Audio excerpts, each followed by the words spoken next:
अच्छा भाई, last class में हम लोगों ने क्या पढ़ा था?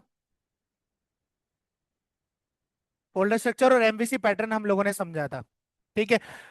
अच्छा, आज हम थोड़ा सा जो तीन कंपोनेंट्स मैंने आपको मेन बताए थे एमवीसी आर्किटेक्चर के, मॉडल, व्यू एंड कंट्रोलर। ठीक है। आज हम बात करेंगे व्यूज पर। ठीक है, डिटेल में बात करेंगे व्यूज पर। व्यूज क्या होते हैं? व्यूज आपके पास यूआई यानी यूजर इंटरफेस, जो यूजर को दिखाया जाएगा, form, home page, about page, उसके different components, so on.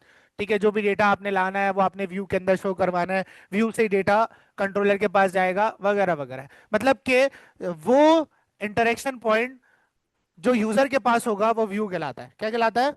View. User हमेशा व्यू से इंटरेक्ट करेगा, चाहे उसे डेटा मंगवाना है, भेजना है, अपडेट करना है, डिलीट करना है, एक्स वाई जेड। ठीक है। अब व्यूज जो है ना, यूआई दिखाने के लिए शो होते हैं, और हम बना रहे हैं यूआई वेब एप्लीकेशन के लिए। तो वेब एप्लीकेशन के लिए हमें पता है कि वेब का स्ट्रक्चर बनाने के लिए एचटीएमएल है, उसे अट्रैक्टिव बनाने के लिए सीएसएस है, उसे डायनेमिक बनाने के लिए, फ्रंट एंड के ऊपर डायनेमिक बनाने के लिए जावास्क्रिप्ट है। लेकिन सिर्फ व्यूज के अंदर एचटीएमएल सीएसएस जावास्क्रिप्ट थोड़ी होगी। अब लेट्स सपोज अगर एक एडमिन पैनल का व्यू है, ठीक है, और उसके अंदर आप एडमिन पैनल के ऊपर एडमिन को टेबल में, आपके डेटाबेस के टेबल में पड़ा स्टूडेंट्स का तमाम रिकॉर्ड व्यू के ऊपर दिखाना चाहते हो, तो ऑब्वियस सी बात है कि आपको डेटाबेस से वो रिकॉर्ड निकालना पड़ेगा, कंट्रोलर को दोगे, कंट्रोलर उसे व्यू को देगा। अब व्यू में आपको वो रिकॉर्ड क्या करवाना पड़ेगा? लूप करवा के शो करवाना पड़ेगा किसी ना किसी तरह। अब वो कैसे होगा वो आने वाले टाइम में हम देखेंगे। ठीक है। लेकिन जब हम डेटाबेस से निकला हुआ डेटा अपने व्यू में शो करवाएंगे, तो उसके लिए मुझे सी शार्प के सिंटेक्स की जरूरत पड़ेगी। और ये बात हमें पता है कि अगर एचटीएमएल की फाइल हो तो उसमें सी शार्प नहीं लिखी जा सकती, अगर डॉट सीएसएस की फाइल हो तो उसमें भी, डॉट जेएस की फाइल हो उसमें भी नहीं लिखी जा सकती। अच्छा, वैसे ये बात होनी तो नहीं चाहिए, लेकिन लारावेल के अंदर हम लोगों ने एक टेम्पलेट इंजन पढ़ा था जो लारावेल प्रोवाइड करता है आपको, उसका नाम था ब्लेड। ठीक है। ब्लेड एक ऐसा टेम्पलेट इंजन था जिसके अंदर आपको ये फैसिलिटी दी जाती थी डायरेक्टिव्स की सूरत में कि आप HTML, CSS, जावास्क्रिप्ट और PHP को इंटीग्रेट करके बड़े फ्रेंडली अंदाज में लिख सकते हो, विदाउट एनी हर्डल, और in the end blade engine उसे एक सिंपल HTML, CSS, जावास्क्रिप्ट में कन्वर्ट कर देता था। ठीक है। इसी तरह आपको डॉट नेट के अंदर एक रेजर सिंटेक्स मिलता है। क्या मिलता है? रेजर सिंटेक्स मिलता है। ठीक है। रेजर सिंटेक्स या रेजर आपके पास डॉट नेट का एक टेम्पलेट इंजन है। क्या है? टेम्पलेट इंजन है जिसमें आप सी शार्प को, HTML को, CSS को और जावास्क्रिप्ट को बड़े फ्रेंडली अंदाज में लिख सकते हो, विदाउट एनी हर्डल। ठीक है। आपको कोई स्पेशल सिंटेक्स या कोई आपको अलग फाइल बनाने की जरूरत नहीं, आप उसी सिमिलर फाइल, सिंगल फाइल में सारा कोड, चाहे HTML का हो, सी शार्प का हो, आप बड़ी आसानी से लिख सकते हो। और रेजर इंजन जब एग्जीक्यूट करता है तो वेब को कन्वर्ट करके देगा ये पूरा सी शार्प का कोड जो आप रेजर व्यू में लिखोगे, किसमें? सिंपल HTML में। ठीक है। मीन्स कि आप रेजर व्यू में सी शार्प भी लिख रहे होगे, HTML भी लिख रहे होगे, CSS भी लिख रहे होगे, लेकिन जब ब्राउजर को व्यू मिलेगा तो उसे सिर्फ सिंपल HTML मिलेगी। क्या मिलेगी? Simple HTML। उसे कभी भी सी शार्प का कोड नहीं मिलेगा। रेजर इंजन उसे कन्वर्ट कर देता है सिंपल HTML में। किसमें कन्वर्ट कर देता है? Simple HTML। अंडरस्टैंड? ठीक है। तो थोड़ी सी और डेफिनेशन सर देख लेते हैं। Razor syntax in dot net.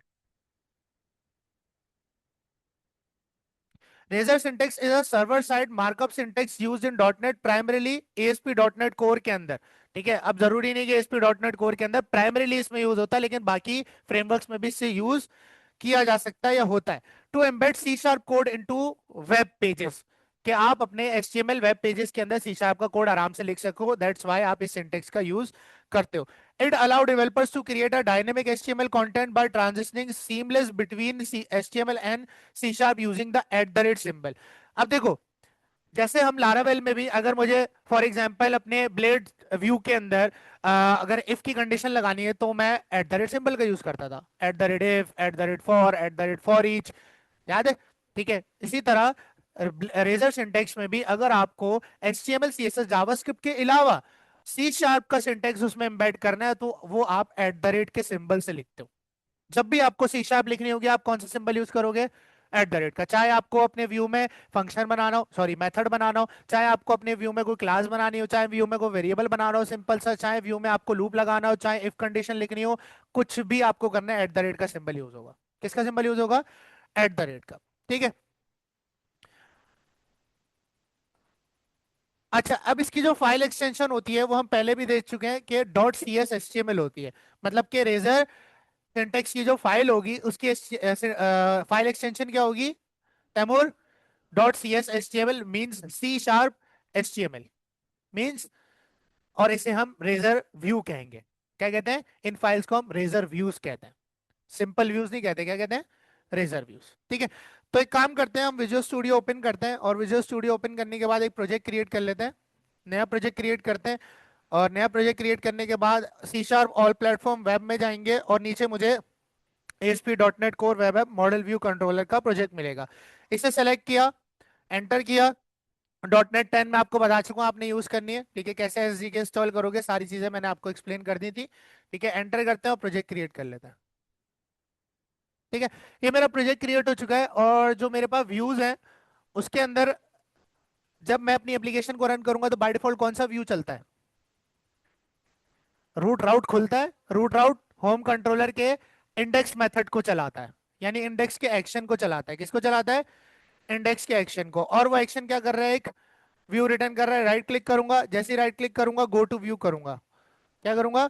Go to view, तो ये मुझे index.cs HTML के ऊपर ले आएगा। ले आया। ठीक है। अब यह देखो, इसने C# का कोड लिखा था, देख रहे हो? @ सिंबल का यूज किया। बात समझ आ रही?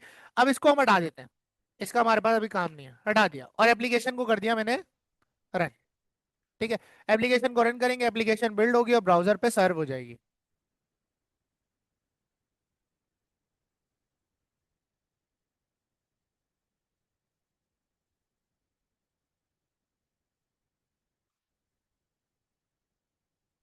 ठीक है, तो आपका अभी index.cs HTML बिल्कुल एम्प्टी आ रहा है। क्या आ रहा है? एम्प्टी। ये तो शेयर्ड फोल्डर से आ रहा है। ठीक है, नेवबार और फुटर। ठीक है, अब इसमें मैं लगाता हूँ H1।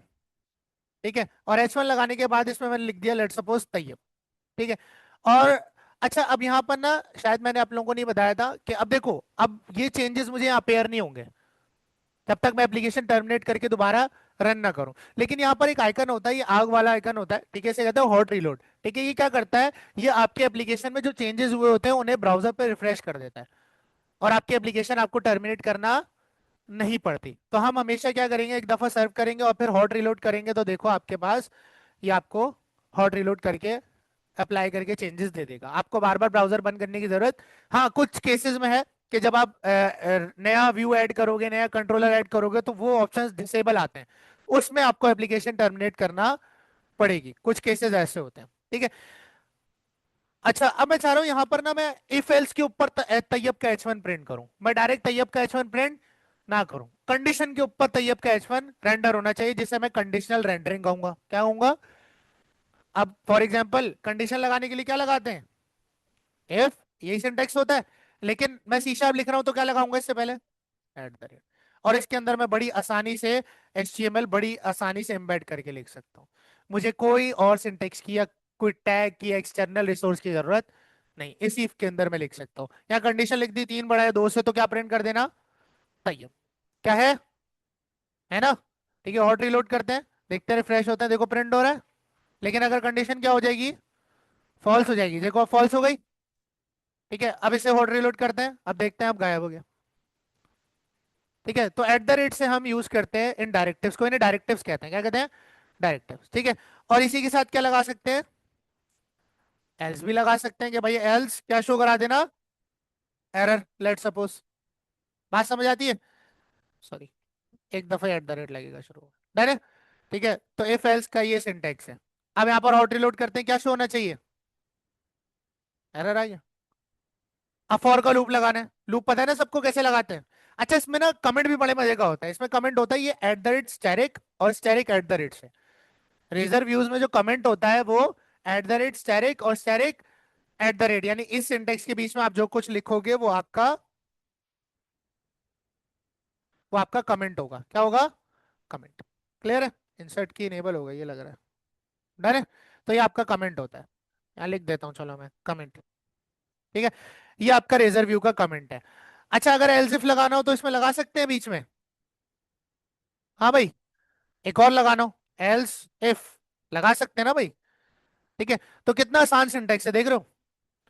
तो रेजर व्यूज आपको, यानी रेजर सिंटेक्स आपको बड़ी आसानी प्रोवाइड करता है। जब हम आगे चल के लेआउटिंग करेंगे तो उसके अंदर भी बहुत सारे ऐसे मेथड्स हैं जो रेजर व्यू में आपको मिलते हैं। रेंडर बॉडी, रेंडर सेक्शन, उस वो भी आपके बहुत काम आएंगे। ठीक है, अब लगाना है लूप। क्या लगाना है यार? लूप। कैसे लगाते हैं लूप? फॉर का फॉर लिखते हैं, फिर क्या बनाते हैं, एक वेरिएबल बनाते हैं। किस नाम से?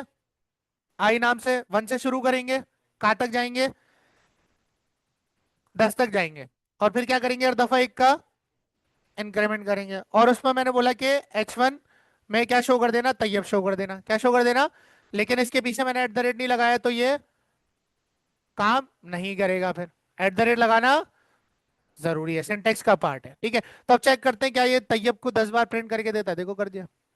अच्छा, अगर आई को ही प्रिंट करना है H1 के बीच में, अब आई एक वेरिएबल है, तैयब एक स्टैटिक वैल्यू थी जो HTML में लिखी थी, तो मैं सिर्फ आई नहीं, मैं लिखूंगा at the rate I. Variable से पहले भी क्या लगाऊंगा, क्योंकि आप HTML के बीच में लिख रहे हो C# का कोड। अगेन, तो फिर से क्या लगेगा इससे पीछे, एट द रेट आई। आओ चेक करते हैं क्या ये मुझे 1 से 10 तक गिनती प्रिंट करके देता है। देखो, कर दी। क्लियर है ये चीज। इसी तरह फॉर ईच का लूप भी मैं इसमें लगा सकता हूं। जब मैं कलेक्शन पे काम करूंगा तो कैसे लगाऊंगा, फॉर ईच का लूप लगाऊंगा। ठीक है, एक वेरिएबल बनाऊंगा, उसके बाद इन, एक वेरिएबल बनाऊंगा, इनका कीवर्ड लगाऊंगा और अपनी कलेक्शन का नाम लिखूंगा। देन उसके बाद कलेक्शन प्रिंट करवा दूंगा इसमें। यानी कि अगर फॉर एग्जाम्पल टेबल में डेटा रेंडर करवाना है तो मेरी टेबल की बॉडी की रो इसके अंदर बीच में आ जाएगी और शो करवा दूंगा कलेक्शन से डेटा निकाल के। ठीक है, तो ये बड़ा आसान सिंटेक्स आपको प्रोवाइड करता है। अच्छा, अब देखो यहाँ पर आप मेथड भी बना सकते हो, है ना?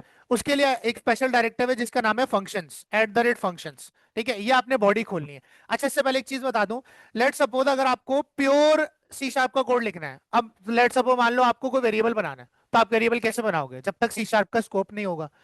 तो अगर आप चाह रहे हो ना कि 3 4 लाइनें 5 लाइनें आप एक साथ C# की लिखना चाह रहे हो, तो आप एक स्कोप बना सकते हो एट द रेट के साथ। अब इसमें जो कोड लिखोगे वो C# कंसिडर होगी। हाँ, स्कोप बना दिया अब आपने। ठीक है, अब आप इसमें 10 वेरिएबल बनाओ, इसके अंदर कुछ भी करो, वो सब C# का कोड होगा। अलहदा से भी कर सकते हो एक एक लाइन में, फिर हर किसी के पीछे एट द रेट लगाना पड़ेगा। इसमें आपको एट द रेट लगाना नहीं पड़ेगा। ठीक है, अब देखो लेट सपोज मैं इसमें एक वेरिएबल बनाता हूँ, इंटीजर, या इंटीजर नहीं, चलो स्ट्रिंग ले लेते हैं, नेम।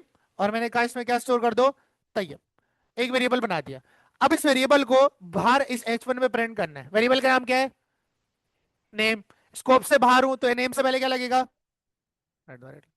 मैंने क्या बोला, एट द रेट नेम को प्रिंट कर दो। हॉट रिलोड किया, क्या प्रिंट हो गया, तैयब प्रिंट हो गया। ये चीज क्लियर है? ठीक है।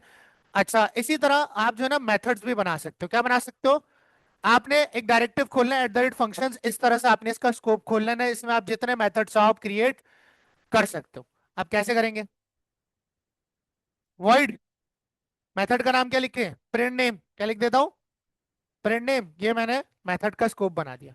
कोई मुश्किल नहीं। कंसोल डॉट राइट किया, कंसोल डॉट राइट करूंगा नहीं, रिटर्न करवाऊंगा। क्या करवाऊंगा, रिटर्न करवाऊंगा क्या, तैयब। क्या रिटर्न करवा दिया, तैयब। अब देखो क्या कह रहा है, आप स्ट्रिंग रिटर्न कर रहे हो और आपने बोला क्या रिटर्न कर रहा हूँ, राइट। तो क्या बोल दूंगा, आपकी रिटर्न टाइप क्या है, स्ट्रिंग है। एरर किया। अब इस मेथड को कॉल करना है एक H1 के अंदर, ताकि तैयब किस में प्रिंट हो, एक H1 में। तो यहां पर मैं H1 का टैग लगाऊंगा। अब कॉल कैसे करेंगे, प्रिंट नेम का नाम लिखेंगे। क्या लिखेंगे, कॉल कर दिया। लेकिन ये कॉल जब तक नहीं होगा जब तक एट द रेट नहीं लगाऊंगा। आओ ट्राई करें, हॉट रिलोड करते हैं, देखो तैयब प्रिंट हो गया। ठीक है, पैरामीटर भी पास कर सकता हूँ। लेट्स सपोज मैंने एक पैरामीटर रख दिया n के नाम से, और मैंने बोला रिटर्न कर देना n। क्या कर, रिटर्न कर देना n, और यहां से मैंने नाम दे दिया तैयब। तो तैयब का सेट हो गया n में और रिटर्न हो गया। क्लियर है चीज? ठीक है, तो इसको हम ऑटो रिलोड करते हैं तो आपके पास देखो स्टिल तैयब प्रिंट हो रहा है। अगर मैं एक और करूं और इसमें बोलूं अजान प्रिंट कर दो और हॉट रिलोड करूं तो अब क्या प्रिंट होगा, अजान। तो इस तरह से मैं इसमें मेथड्स बनाना चाहूँ, मैं इसमें कंडीशनल स्टेटमेंट लगाना चाहूँ, आप एट द रेट स्विच भी लगा सकते हो, at the rate for, at the rate while, at the rate for each, anything आप इसके अंदर रेजर सिंटेक्स में आराम से कर सकते हो। ठीक है, मेथड प्रॉपर्टी करना भी मैंने आपको सिखा दिया। क्लियर है? ठीक है, इतना ही काफी है, अगर आपको ये भी समझ आ जाए तो। इतनी बात सबको समझ आती है? पक्की बात है? क्लियर है ये चीज? डन है? किसी का कोई सवाल? ये कौन सा सिंटेक्स कहलाता है? Razor syntax. और ये व्यू कौन सा कहलाता है? Razor view. और इसे जो एचटीएमएल में कन्वर्ट करेगा उसे क्या कहते हैं? रेजर इंजन कहते हैं। क्या कहते हैं? Razor engine. सबको क्लियर है ये चीज? ठीक है, किसी का कोई सवाल? पक्की बात है? पक्का?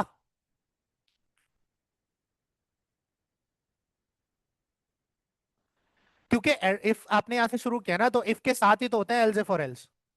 एल्स इफ और एल्स इफ का ही तो पार्ट होते हैं, अलग से थोड़ी होते हैं। अगर अलग से लगाऊंगा तो वो तो सेपरेट होगा ना फिर इफ से। ठीक है, और कंटिन्यूअसली लिख रहे हो, बीच में कोई एचटीएमएल नहीं है। बात समझ आई है? ठीक है,